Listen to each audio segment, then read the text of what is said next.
Okay. Yeah, so at 1:30, it was finished, and I won the bid. It's close to $1 million in business. So I said, great. So I started to walk up to the store to get a nice bottle of Gevrey Chambertin Pinot my wife likes, for dinner tonight. So about a half a mile or so away, I get a phone call. We have to continue the bidding. We're going to start in a minute. I had to haul ass. I had to run a half a mile because they're only going to extend it for 5 minutes. I've run like this in years. Oh my God. I didn't get the wine, but I still got the business. So yeah. So maybe after this class, I'll go get the Valentine's Day wine. That's great. Yeah, it was funny. Real Where funny. Where do you do your wine shopping, Michael? Well, in town, it's called Wine Outlet. It's kind of like a small version of ABC or Total Wines, but they have quite a good selection. Excellent. Where do you buy your wines, Carol? You know what? I get it from the winery. I'm actually not a big drinker. Really? Yeah, I know. Go figure. Well, you know who you're talking to, right? Yeah. Anybody who's done any background check, I haven't had a drink in 25 years, so. But I end up buying a lot of wine for events and dinners and so forth. But what about you, Rich? Where do you buy most of your wine? I mean, if you're picking up a bottle. Sorry? If you're just picking up a bottle somewhere, I know we're all kind of attached here. 2 spots. Total Wine, they opened one up in my town in Fremont a little over a year and a half ago now. And the Costco in my town actually has a pretty decent selection. Yeah. Yep. Yeah, Costco's. And, for the most part, in either spot, you can pick up anything from a great value wine in the upper teens to mid-20s price point, and you can go nuts if you want. They've got the lock boxes. Ours, yep. You've got first growth Bordeaux, Burgundies. So Tim, how does a small varietal wine shop that wants to specialize in how do they compete against these people? Well, that's what we're talking about today. Thank you. I thought I would have a good lead in. Yeah, let me. Your $5 is on the way.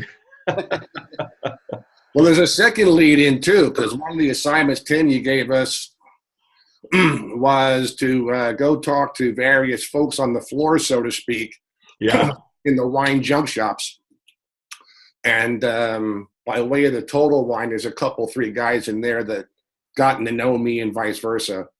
And I was talking to one guy in particular, and I was there for the purpose of looking at the merchandising and positioning.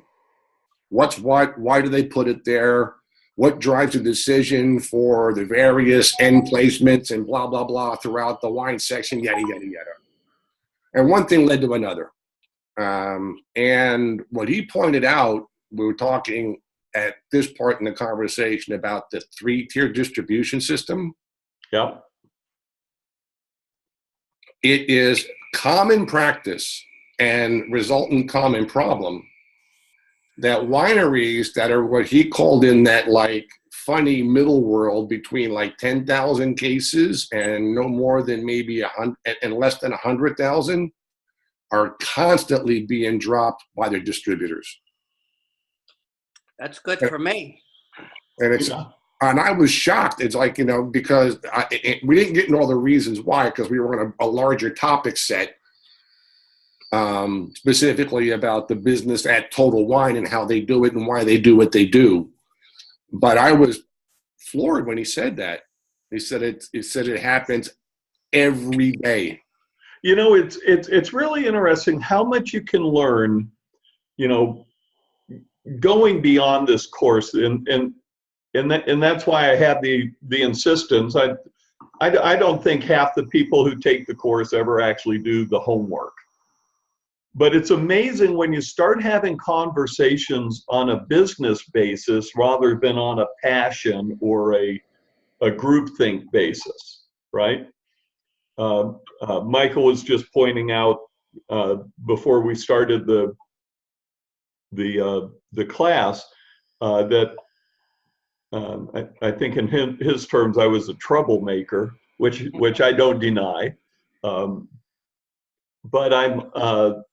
what I'm doing in the wine industry and in the wine consumer sphere is asking questions that frankly no one's asking. And it all goes back to preparing for the Master of Wine exam for me, taking a class on critical thinking. Notice that's a part of the course, and disruptive innovation, but in the electronics field. And if you look at what the common practices of wine, the conventions, the what's called the groupthink of the wine industry, it's really narrow and it's based on so much bad information. And what could our industry look like if we cleaned up our act? If we didn't push away consumers, if we didn't, demand that people have to be educated to enjoy wine. And then the work that I do goes so far beyond this. It's also kind of unimaginable, the work that we're doing that we haven't even put out any results in yet. But let me bring that to an actual tangible. I tend to be very conceptual in how I speak. I was in Naples, and I was asked to come over to a fine wine store. It's called the Wine Store in Naples, and a friend of the person who had invited me to come speak to the Chaîne de Rôdeurs, and they asked me to do a book signing. And I said, sure, I'm in town. That sounds great. So I hauled over I had sent a bunch of books, and we're sitting there, and I just had some little props that I used to demonstrate how wine and food pairing is just total bunk, all of it. And it's just some things that happen, but it gives, if you get a chance, try a strong red wine, try a fresh grape, eat the grape, try the wine sucks. That's it.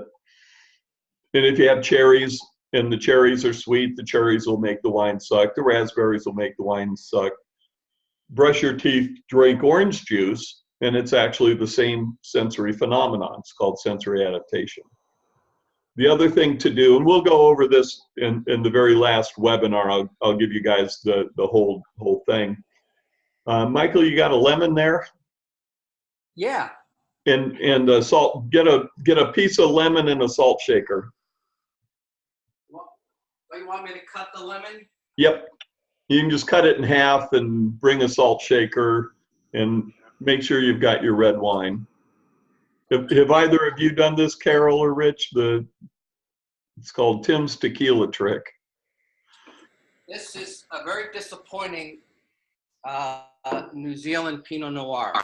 Got it. And any bitterness or astringency to it? No, I think it might be, might have a little bit of Brett. Okay.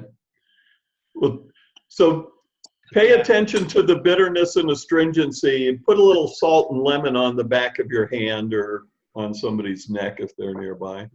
No, I get the dog. Yeah, don't do that. First? The lemon juice, right? All right, a little salt and lemon. Any specific order? Well, just put the salt on the lemon or on your hand, just a little bit. Oh, yeah, it's hard to do there. Hold on. Okay. Yeah. Got it. All right.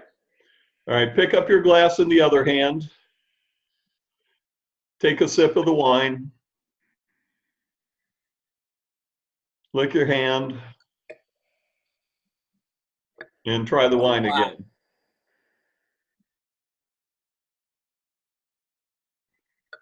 Wow, it actually makes this wine taste better. Yeah. And why this isn't Wine 101? It totally changes it.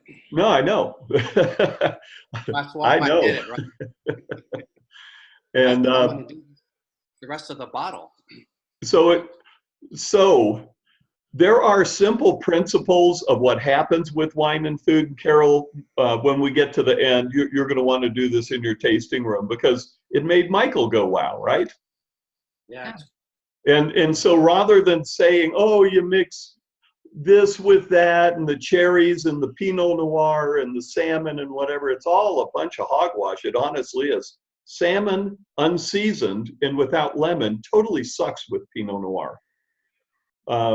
The fat in steak and all, I won't get into it. I'm starting to give my seminar on this. You'll get it at the end.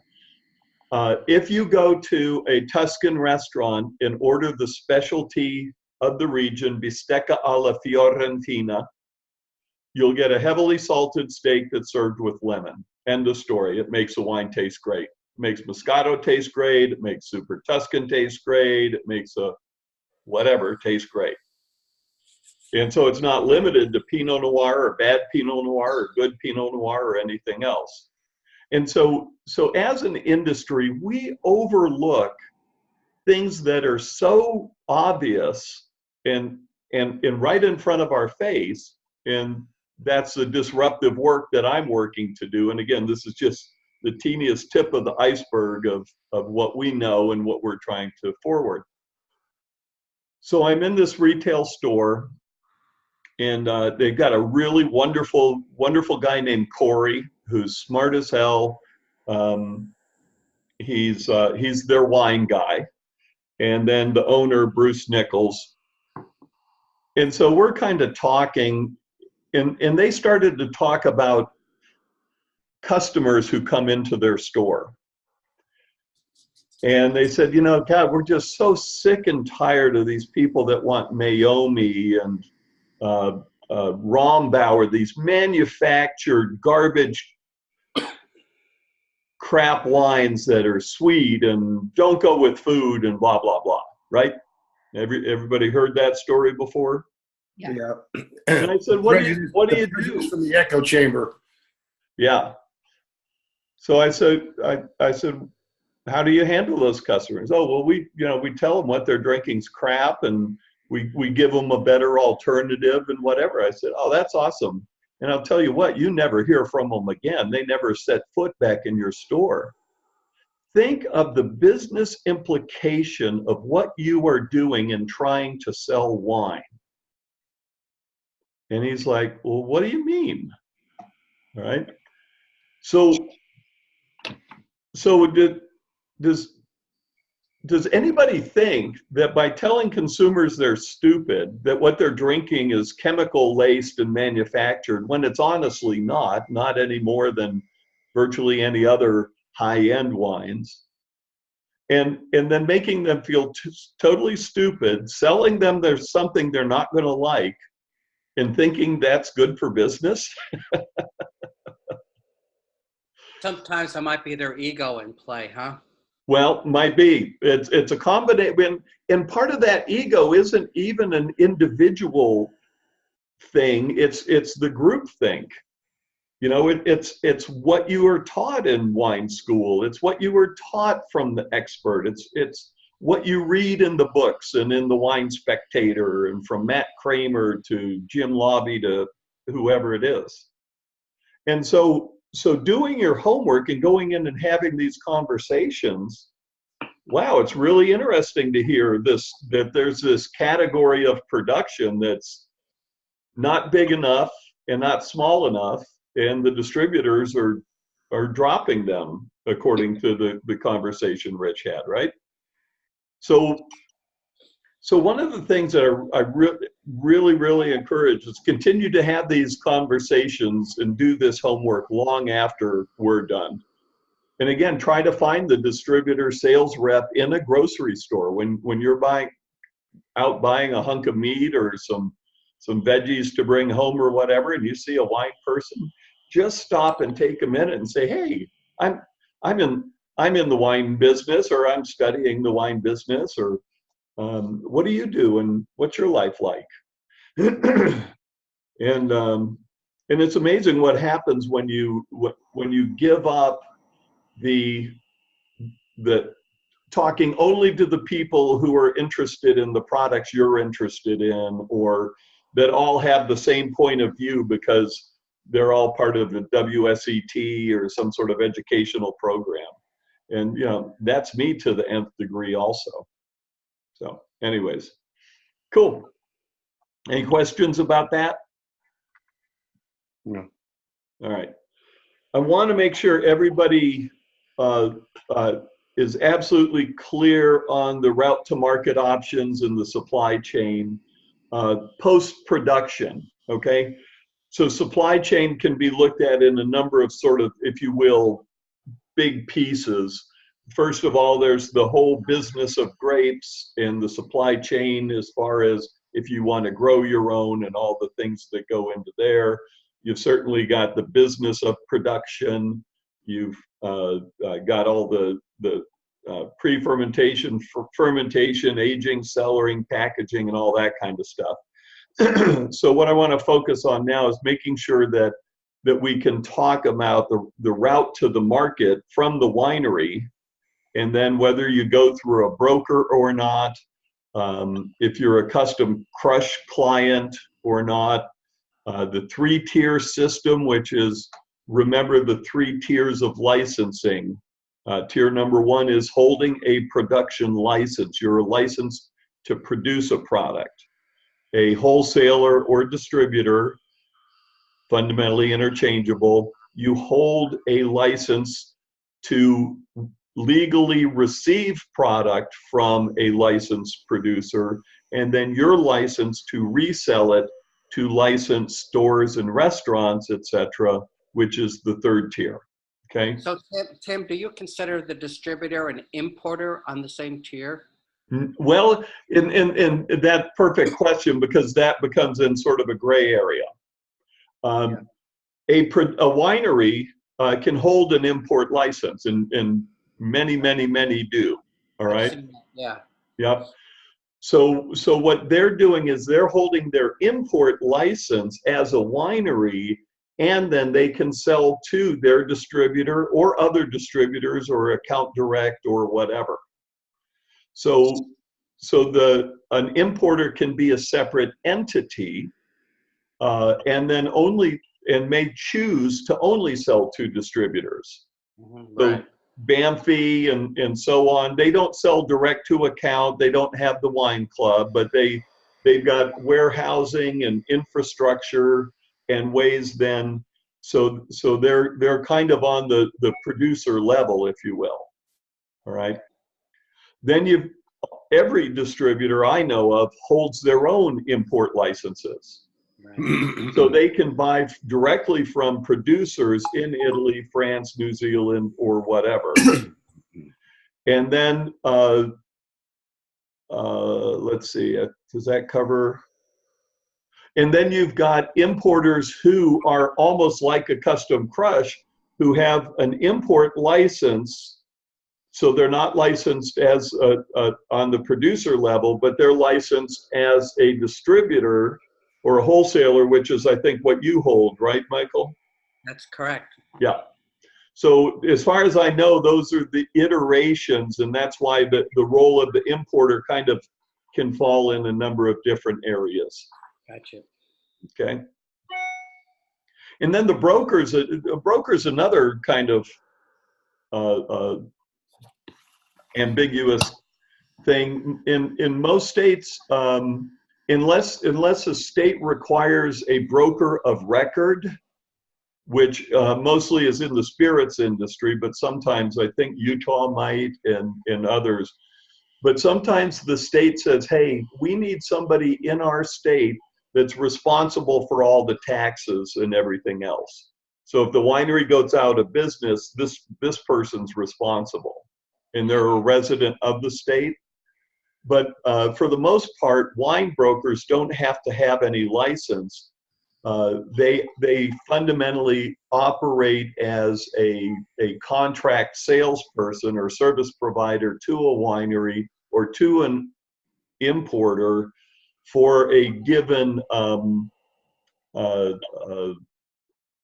geographic region. It might be a city, a state, several states, and so on. So, for example, I was a broker in Atlanta.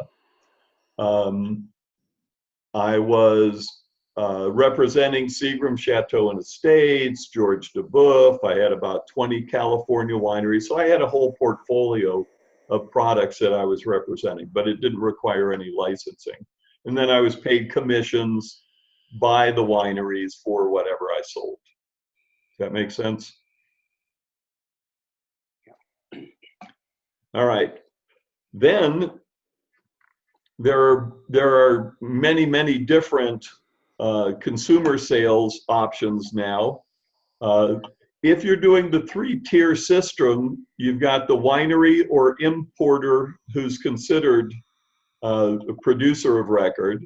They sell to the wholesale distributor who is licensed, who has their trucks and so forth, but they take physical possession of the goods. Then they have salespeople, they go out, take orders, the orders are phoned in, they're done online, and then they distribute those wines to either the on-premise licensees, I got that fixed, thanks Rich, and the retail stores, which are considered off-premise licensees, okay?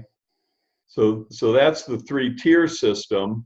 A winery can hold in its own state, I believe almost every state, they can hold their own distribution license, but then they become responsible selling direct to account and then to the point of purchase, which would be the restaurants, hotels, retail stores, wine bars, etc. Okay. Now, they're not cutting out the middleman, they're becoming the middleman, because what the job of the distributor is now being done by the winery. So you're on the hook for getting the wine to the licensee.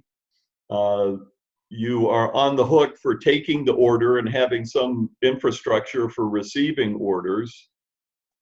You have to do the invoicing and the billing and the accounts receivable and all that kind of stuff. So you're taking on a whole range of additional requirements and services and risks. And a major back office infrastructure too. What's that? And the back office infrastructure too. You got to have everything to support it. Yep, exactly right. And again, a lot of people just look at these different supply chain options and think, oh, we're going to cut out the middleman. No, in every instance, you become the middleman. Yep. All right, then we've got the direct to consumer sales, or let's just call them consumer sales, the tasting room, and Carol knows all about tasting rooms and becoming that middleman, because you've got to pay rent or have a building, you've got to have management, you've got to have point of sale materials, you've got to have systems in place for inventory and tracking, you've got to merchandise, you've got to have everything set, and you conduct the transactions. But that being said, tasting room sales, there is a very direct relationship and usually a really low cost of shipping. It's like roll the hand truck over here, but it really does come with a whole boatload of challenges and problems as well. Wine Club, we'll go through tasting room and Wine Club pro formas today. I'll give you an introduction to that, and then we can have Q&A Monday about all this. The Wine Club, fundamentally, you're establishing a remote selling online, and you've got, again, you're the middleman in that. How do you guys do your Wine Club? Carol, is it pretty well established now? Is that going pretty well? Yeah, well, we had 2 for a long time, and we're just updating our website, and we're going to go to 4. And we're going to try to do more wine pickups and, make it more of an event, because that's money you can bank, you can budget, Yes. in your club, which is a nice thing to have. So, yeah, I'm learning leaps and bounds about that.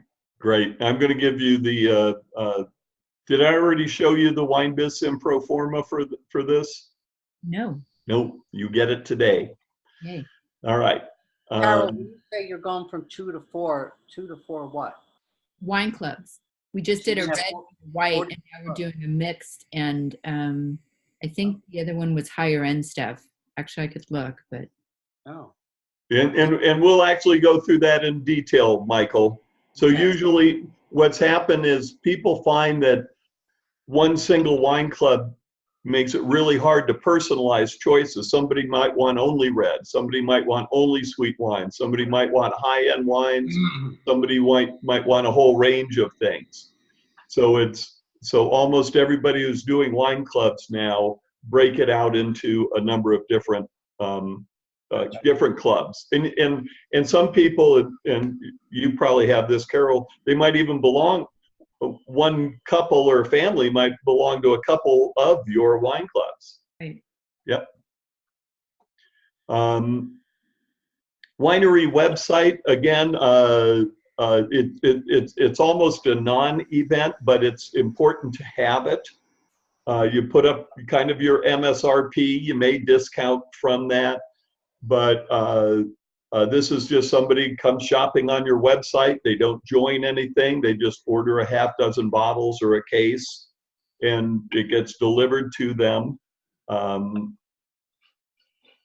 then the internet reseller, keep in mind that's a third party that may or may not take physical ownership of the goods, but they're marketing whatever they're doing and selling your wines. It's kind of almost like an internet broker in a way, I guess would be they're responsible for the invoicing and shipping and all that kind of stuff. But they're an independent third party like wine.com, those kinds of. And they also have a hybrid of that, as I came to find out. They will charge for the face-to-the-customer internet environment, and therefore the marketing and selling of the product, a marketing fee, which can be anywhere as much as up to 50 to 55%. Right. But and they use the fulfillment resources from the various wineries to actually ship the product on the behalf of the internet reseller to the customer. Right, and that's what is infrastructure. Right, and that fits in the category where I said some may take physical inventory and actually purchase the wines and resell it. Others just do a marketing pass-through. Right. So they'll list your wines and so on, but they've got it set up with the technology that they can track the transaction, and the order actually goes to the winery, and you're still stuck with having to pack it, to ship it, and whatever. They just take a percentage fee. Right. And that's why I was saying it's sort of like an internet broker. So they're marketing for. Yeah. I do a lot with Wines Till Sold Out. You familiar with them? Yep. Yeah. I'm thinking they take possession of the goods because the packaging is always consistently all the time. I don't know. Yeah, Invino is another one. INVINO. And what they'll do is they'll say, hey, give us your closeouts. Oh. So basically what they do, and that's why they say Wines Till Sold Out. So somebody's got some inventory, they want to get rid of it cheaply and moderately transparently. I mean, there's some ramifications in this. But basically what they'll say is, okay, you've got 30 cases or 3,000 cases. We'll buy it for pennies on the dollar. We own it. You get your money out. You get, for whatever reason you want it to go. And they're usually very careful and have tasting panels, and they don't just take garbage. Right. No, the wine's good usually. Yeah, no. And then there's also retailers that do the same. It's actually how Trader Joe's got started in the wine business. They used to buy all the closeout stuff. And there was really, really fun stuff that you could get for like pennies on the dollar. Right now there's a company called Grocery Outlet. Anybody been to one of those? Yeah. Yep. And we were just talking last night, went in there, there's a Carradine, which is a new complex in St. Helena, restaurants and caves and all this stuff, billions of dollars, I'm exaggerating, went into it. And here's this, we go into grocery outlet and there's this beautiful silk screen bottle of high-end white blend that sells on their website for $42 and it's $7.99 a bottle. And you don't want to be there. For me, Wines Till Sold Out is a good way to try wines you will not find anywhere around here. Yep. You know, you can buy a bottle, you just pay the shipping or two, and you get get some good wines. Yep. So everybody do a little bit of extra homework online also, looking for group wine sales. Groupon, you know, there's the Groupon model. One of the big challenges is that if you move product through one of those avenues, whether it's grocery outlet, whether it's Wines Till Sold Out, in Vino, or those kind of things, you can really set up some bad positioning and bad expectations of the market. So you just have to be careful. And actually those group wine sales have been tracking down. Those companies, I think, have been struggling more and more. But again, their success is also, think of the supply and demand cycles that we've been looking at. When supply is high and demand is down, guess who's got all the wine in the world they need to buy in those kind of things. And if supply is low and demand is high, then people don't have to sell through those avenues. So they're very dependent on the supply and demand, as everybody is, maybe even more so. All right, I'm going to introduce you guys to something called the Wine Biz Sim for tasting room and wine clubs. Nothing to turn in. It's up to you if you even want to do it, but I highly, highly recommend going in and playing with it. It's going to have you kind of go through, and I'll do an intro of it. What are the key revenues drivers for a winery? The wine, the tasting fees, the merchandise, the events, the food. How are they measuring success? And measurement of success for a retail store, for a restaurant, for a winery tasting room, and also online is how many shoppers do you get? How many people physically or online visit your site? Okay, and so as Carol knows, this is imperative. You got, if without people, you know, you're out of biz. So the key ways success is measured: one, what's your visitor rate? And you can have your stuff online to measure how many people come to your site and the success of that. Carol, you guys may or may not track how many visitors you get every day. Restaurants certainly do it, retail stores and so forth. The most important success measurement between the shopper is the conversion rate to becoming a customer and making a purchase. It is by far the most important metric. How many people that go to your website actually make a purchase? And if you see that, and there's ways to measure this, there's companies that'll help you optimize it and so forth. If you're getting a lot of traffic but nobody's making a purchase, who cares? This in tasting rooms, this is why they started adding tasting fees, because they're sick and tired of the shoppers coming, parking at the bar and drinking all day long and never purchasing anything. Then yep. Sorry. Can you mention some of the companies that optimize? Are you talking about Wine Direct or something? Wine Direct, but there's also consultants. If you look up a guy named Paul Mabry, M-A-B-R-A-Y. M-A-B, So, and then I just went brain dead on one of the best. So there are tasting room consultants and wine, you know, and it's like search engine optimization and so forth. So it's a lot of people that advertise these services also in various wine magazines. And if you go to any of the direct to direct to consumer Conferences? conferences and those kind of things. Yeah, you'll see a lot of people. Okay. Then the final number is retention. All right.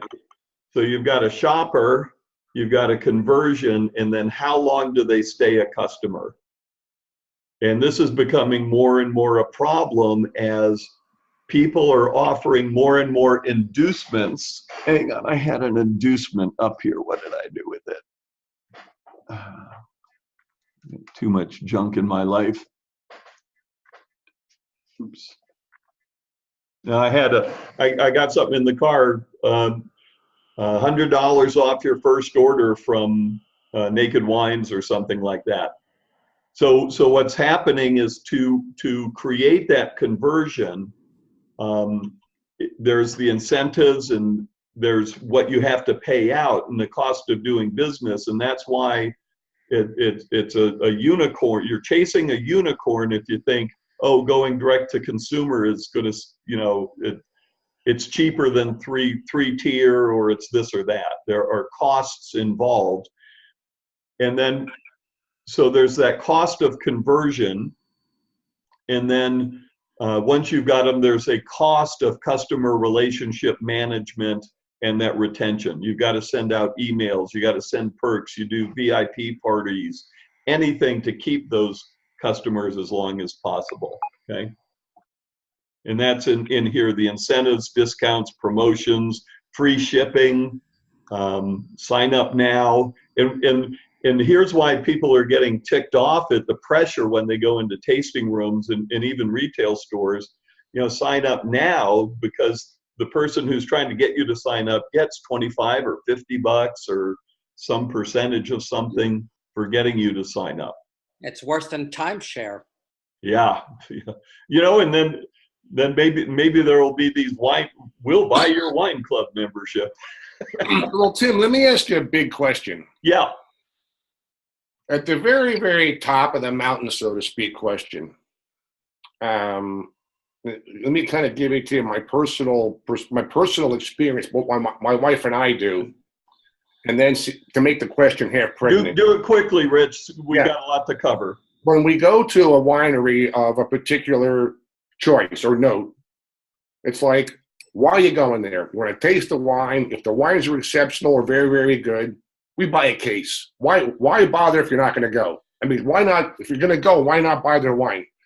So the question is, with this discussion we just had, is there a big number in the industry as to what percentage are just shoppers and maybe buy one bottle of wine versus customers that go to these wineries and actually be a customer instead of just sitting there going, how much can I drink for as little as possible?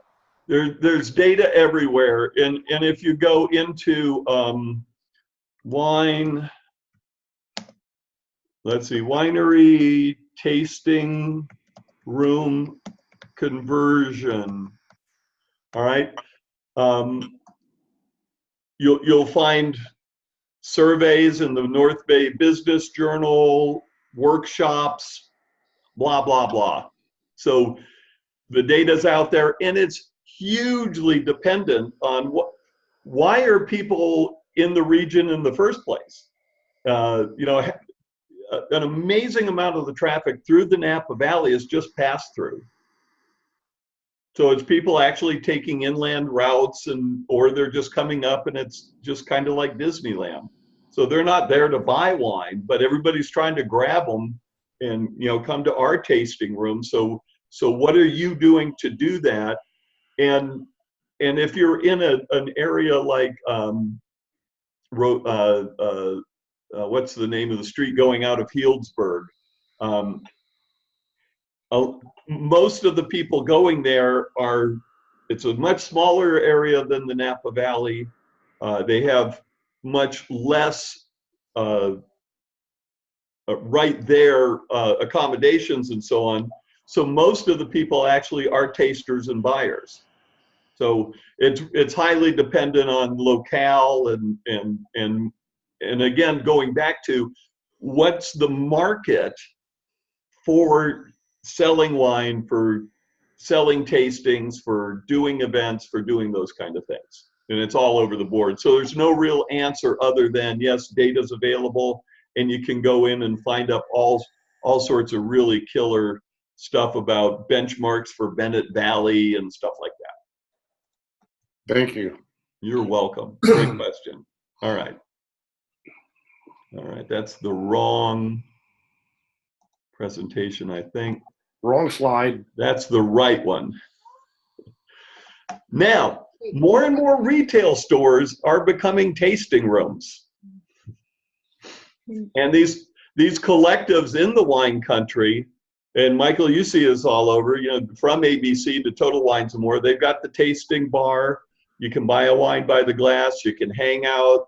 They'll have winery reps hawking their materials. They've got the merchandise, the food. They do events. They do wine education. Where legal, they do home delivery. And then they'll also do internet purchase deliveries. And they are starting wine clubs. I think ABC has a wine club, correct me if I'm wrong. And the challenging thing is they've got much more diversity of product and price spectrum and so forth than a winery does. So I wonder sometimes the store in Vero is very nice, but I wonder like if he's looking and says, oh my gosh, I have 10 cases of this wine. I'll have a wine tasting, people will come and that's a good way to move inventory. absolutely, yeah. So this is it's winery and retail store and restaurant income opportunities. You know, how much are you going to make through each of these different areas? And then especially for the winery, you've really got to look at, okay, you know, what do I want to be doing at the end of the day? And I'll tell my story again in Charlottesville, Virginia. The guy saying, you know, I never expected I was going to be a wedding planner. And that's how they made their money. So, you know. Can you back up one slide, please? Yes, sir. That one? Yep. I'm delivering it. Okay, got it. Cool. I'll send a copy of this, and I forgot to, in all the disaster of our last class, I didn't send out the slides either. So, all right. We've already discussed Kiepersol, and again, if you haven't been there, they've got a winery, a distillery, restaurant, accommodations, a recording studio. They've got a big event center, the party barn, RV park. You can buy real estate in the vineyards, and they're in a dry county in Texas. You can also become an angel investor and get a job there. Tim, can you go back to that slide about DTC? Oh, I'm sorry. Yeah, and just know that, I'm sorry, this was just kind of a placeholder. There's a lot of internet, like I said, look at winery tasting room conversion, look at direct to consumer wine shipments. Wines and Vines has a great website. Oops, no, I didn't mean to do that. Wines and Vines. And when you go in to their website, if you go in, you can see, it says here, industry metrics. Just click on it. They'll show you U.S. wine sales, off-premise sales, direct-to-consumer shipments, and a job index. And then look just a little bit down further, and there's total U.S. wine sales, off-premise wine sales, and here's direct-to-consumer. So and you can see what they're tracking is what are shipments. Right. What's shipment volume? So this is the number of shipments, but this is the actual volume of wine sold. And so you can see that shipments are up, but shipment volume's up even more. Right. So this actually is a demonstration of that imperative of retention, because you want to be shipping more wines to and keeping your people as long as possible. So that's the imperative. And then this is kind of interesting. They show you direct to consumer shipments by winery size, from small to mega. And it looks like the sweet spot, and to your point, Rich, so look at the sweet spot is wineries between 5,000 and 50,000 case production have the most cases shipped and the highest value shipped. Wow, there's all those Napa Valley Reds. Yes, indeed. Yeah, that number caught my eye. Hopefully Amador County and Sierra Foothill Reds. What's that, Rich? That number caught my eye big time. Yeah. Because there's a few wine, back to that slide. Yeah. Now the one with the detail you just had that was on the web, that Well, one that's a website, so you can go in there and play around with that. in the 5,000 to just below 49.99. That's a very interesting number. Yeah, that's why I was calling it out. Yep. I mean, it's head and shoulders above everything else. Well, And that corresponds to the number you said that the wholesalers are getting rid of too. Exactly. Yep. I mean, the distribution guys are voting these guys off the island, so they have no choice but to go DTC. Or maybe they're giving them up because they're going DTC and the distributor doesn't want to compete with that. I talked to a distributor. They said Safeway wants 33%. They want 22%. You've got to, pay for the grapes and putting it in the bottle. And so what does that leave the producer? We Yep. get 10%. Yep, exactly right. So again, and it's the critical thinking to say, okay, this person told me that these people are leaving distribution. I wonder why. And don't jump to a premature opinion. It could be that this category of production is going more and more to direct to consumer, so the distributors are getting rid of them. It might be that the distributors just don't have that fit. They don't have enough support. And it just sort of fits in a gray area for their business. So there's a lot of things to consider. If you're a business person, you'll try and consider as many of the variables as possible. Then find and the answer's probably all of the above. But then what are the variables that create that decision or that distinction? All right.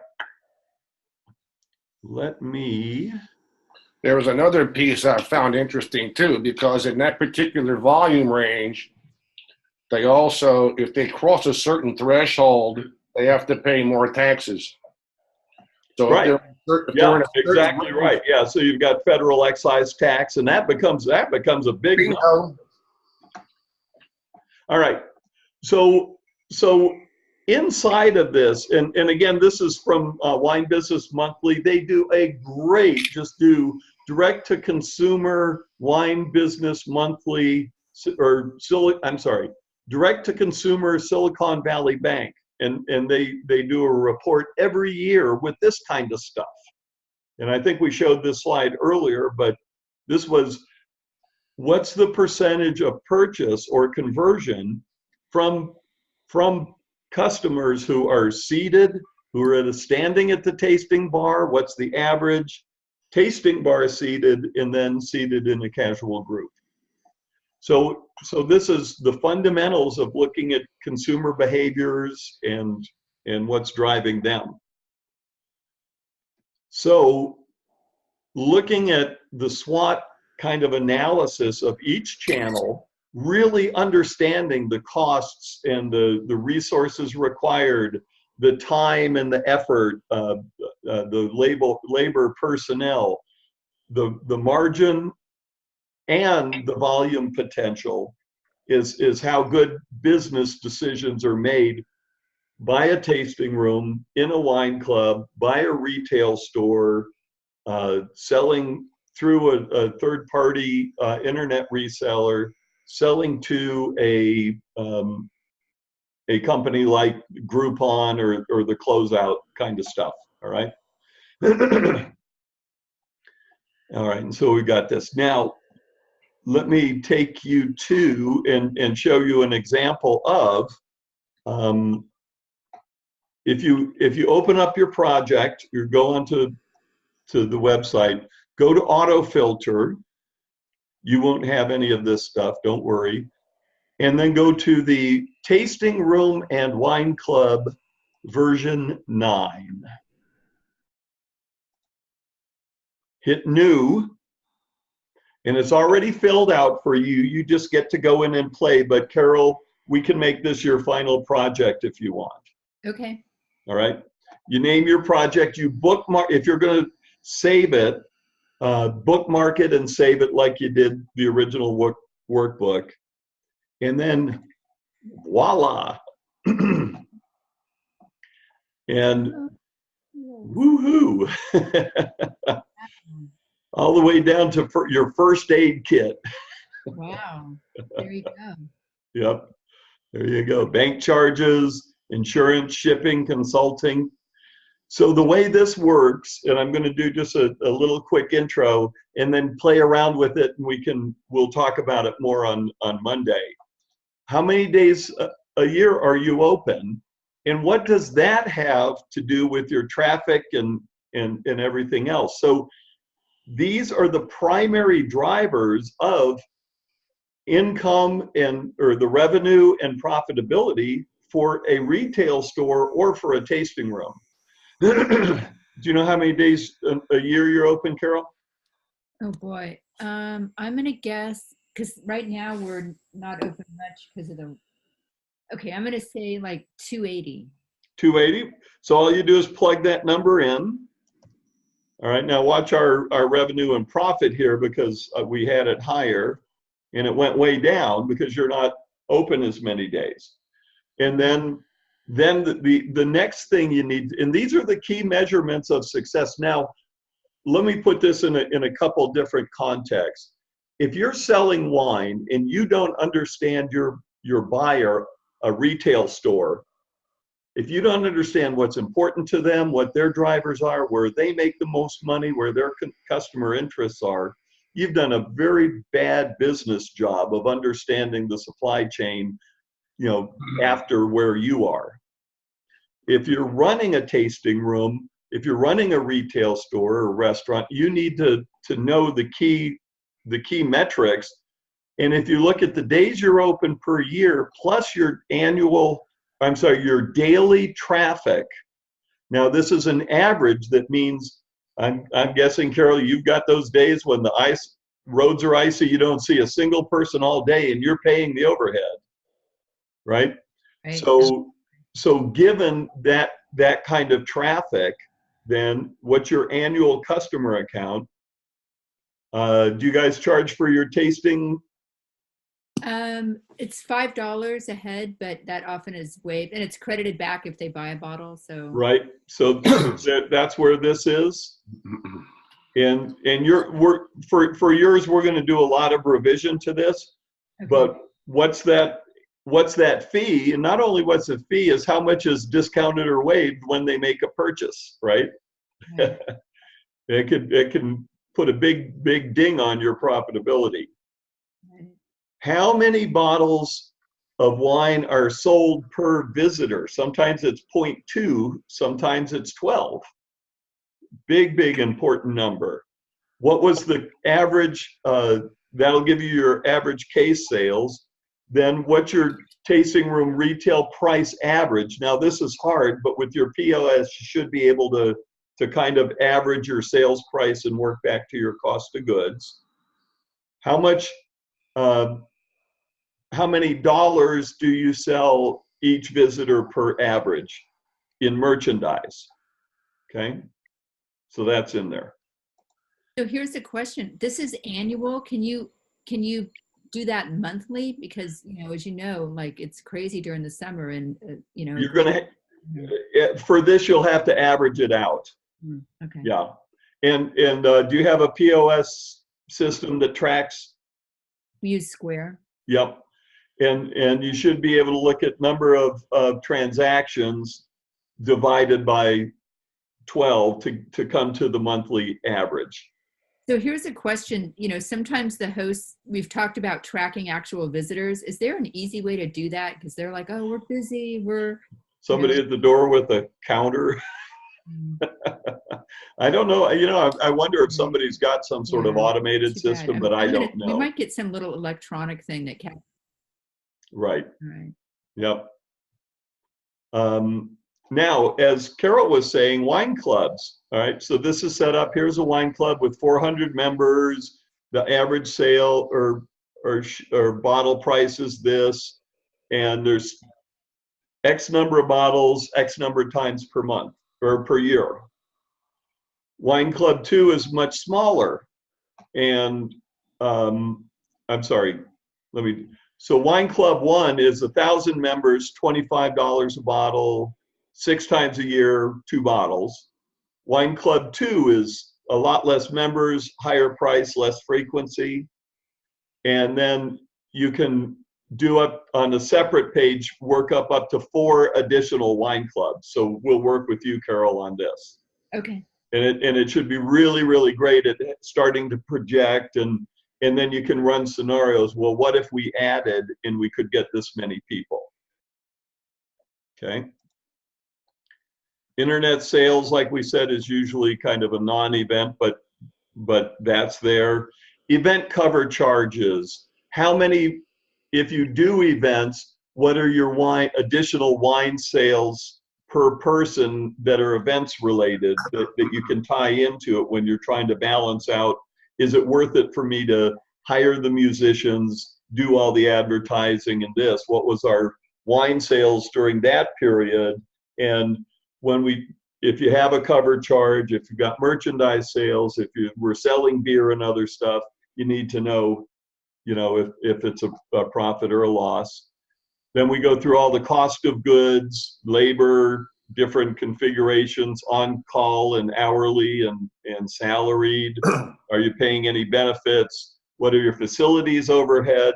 You've got, heat, power, electricity, Tim, all that. Yes. where would, scrolling down a little bit, you have an event, right? Yes. Where do the costs for that go? Let me give you an example. A vineyard summertime dinner, $200 a head, great wine. It's going to be catered by some swanky catering outfit out of San Francisco, maybe because you're doing it in Napa. So it's $200 a head. So you got the cost of wine in there, and you also have the cost of the food catering company. Where do those costs go? Those costs go into your cost of goods under here for events. So what you've got is you've got an event, you've got the event cover charge, and again, we're working on a new, more detailed version of this, but you put in the macro numbers into here, so averages. So what's your cover charge? What were your wine sales for this, and so on. Then you've got to do your labor would be under your on-call, part-time, or whatever labor that you had in there. You would also then have your cost of goods and merchandise, and you would throw that in there, food and all that kind of stuff. Yep. All the right questions. Okay. Awesome. Great. That's really good. Yeah. I mean, and this is really fun. The real key is people who are successful selling to restaurants understand the restaurant business. They know what the managers, they know what the decision-making process, they know what the profitability. The people who are unsuccessful in restaurants are the ones that go and say, your markups are ridiculous. You're ripping your people off. It's like, screw you, get the hell out of my restaurant. And I've seen people do this. They have no frickin' clue what the overhead and what that is. That's why so many people in the wine business that come out of the restaurant business, if they're in sales, they're usually really good because they know the pain points, they know the challenges, they know why they're marking it up the way they're marking it up, and they say, how can we help you and partner to sell more wine and more of the wine I'm selling you, because that's my job. Well, the strategic decision for a winery, really at the top level, is brand development and identity. Always. It always goes to, and for the tasting room and for the wine club and ad nauseam for the caterer, for the grape grower. It's always, what is your value proposition?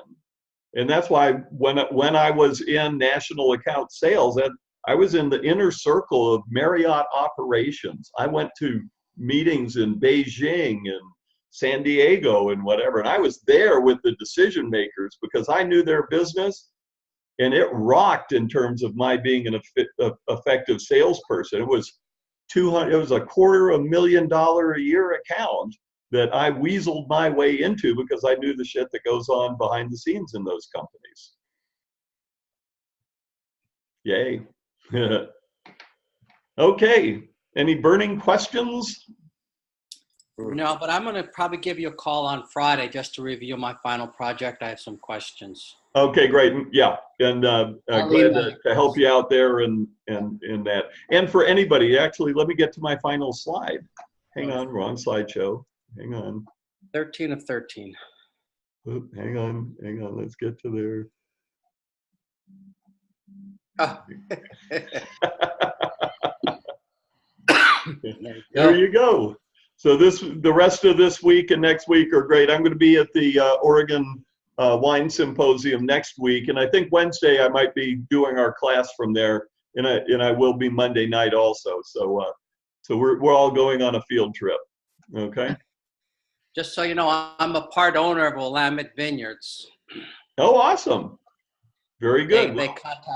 They contacted me last year about becoming a what do you call it? The preferred stock owner. Yeah. Fantastic. You're in the wine biz, man. Yeah, I am. Yeah. All right, guys. All right, fabulous. Talk to you soon. I'll get this processing out. I think we made it without a glitch this time. Yeah. Yes, Okay. thanks very much, Tim. All right, You're very welcome. thanks. Bye. See ya. Bye.